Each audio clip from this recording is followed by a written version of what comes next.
Good morning, good morning, good morning. My name is LouAnn, and welcome to my kitchen. That coffee's a brewing, and there's some sweet iced tea out there in that ice box. And of course, I could get that tea kettle boiling, whistling to get us some hot tea, or maybe some instant fancy coffee or some kind of drink like that. So anyway, today is Saturday, so that is my Mix It Saturday. And I will be bringing you some drinks as well as soon as I get a few more ingredients for that. Anyway, today I am going to make a mix because we need to make a mix of some sort. Let's turn the camera around and let me show you what I'm making. Oh yeah, and before I start this mix, thank you from the bottom of my heart for all my new friends here on this channel. I appreciate it very much. Stay tuned for a giveaway, 100 sub giveaway that will be happening soon. Details are coming up. I'm working on the details I have in my mind what I'm going to give away, so I have to get all the things to get it to do the giveaway. So let's go ahead and turn the camera on and show you what I'm making. So in this bowl, I am making a chicken gravy mix. I got 1 1/3 cup of non-fat dry milk. We got a 3/4 cup of instant flour like Wonder. If you don't have that, you could just get, hold on a second, make your own by using 2 cups of flour and 1 teaspoon of cornstarch. I did not do that. I used that Pioneer baking mix. That's what I used for this. And you also need a 1/4 cup of chicken bouillon granules. So now I am going to add a 1/4 teaspoon of dried sage leaves, which I don't have, but I added the 1/4 teaspoon of ground sage to it, plus 1/8 teaspoon of ground sage, a 1/4 teaspoon of dried thyme leaves. I'm going to add some pepper in here, about 1/8 teaspoon, and then we're going to mix this all up with our whisk. So I'm going to get that done, and I'll be right back.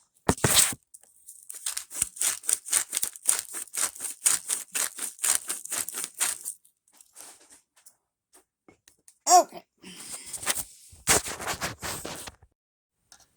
Sorry about that. I didn't realize I had the film running. So we just need to get this all mixed up really good with our whisk. And this mixture will keep in the fridge for 4 to 6 weeks. You will have to keep it in the fridge because the next ingredient we add will be a 1/2 cup of butter, which I'm going to soften this a little bit because we got to cut it in to our mixture here. So that is what I'm going to do. Make sure this is all mixed up before I go and soften my butter and cut it up in cubes. And then we'll get out our pastry blender. If you don't have a pastry blender, you can use 2 knives to cut the butter in. So I'm going to do that, and I'll be right back. Now you want to just cut in this butter until it's evenly distributed in our flour mixture. Hold on, let me move my measuring cup. I don't want to break that. I love my Pyrex measuring cups. I really do. I'm not promoting them or nothing. That is what I like to use.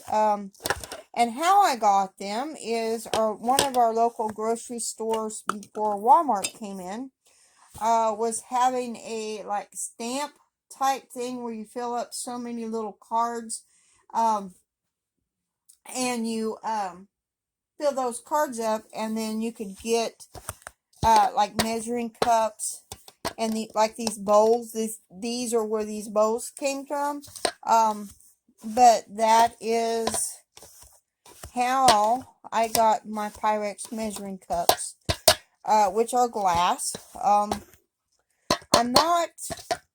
haven't looked up the history of Pyrex yet, but I know watching a couple other videos, I don't remember the other channel, she's a bigger channel, and she did show on how the differences in your Pyrex and how it is, how it's spelled, if it's capital letters or little letters, and something of that nature. If I can find the video, I will try to link it below.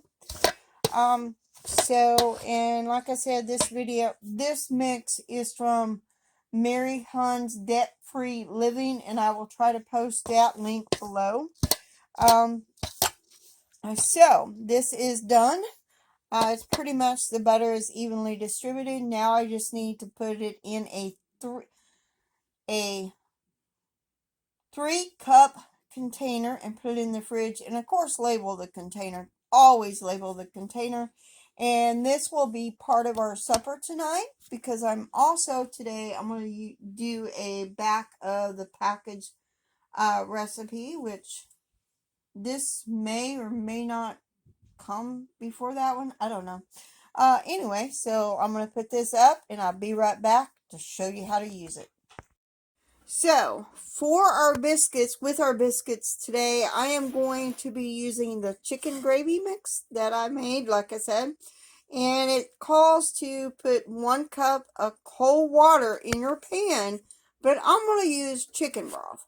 So, I'm doubling the recipe. That is 2 cups of chicken broth in there.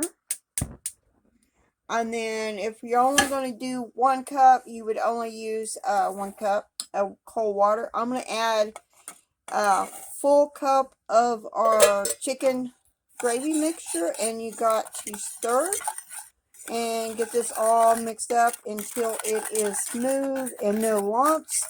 And then keep cooking this until it gets thick.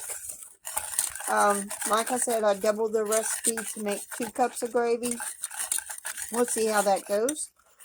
So I just need to stir, make sure there ain't no lumps, and then this gravy will be done.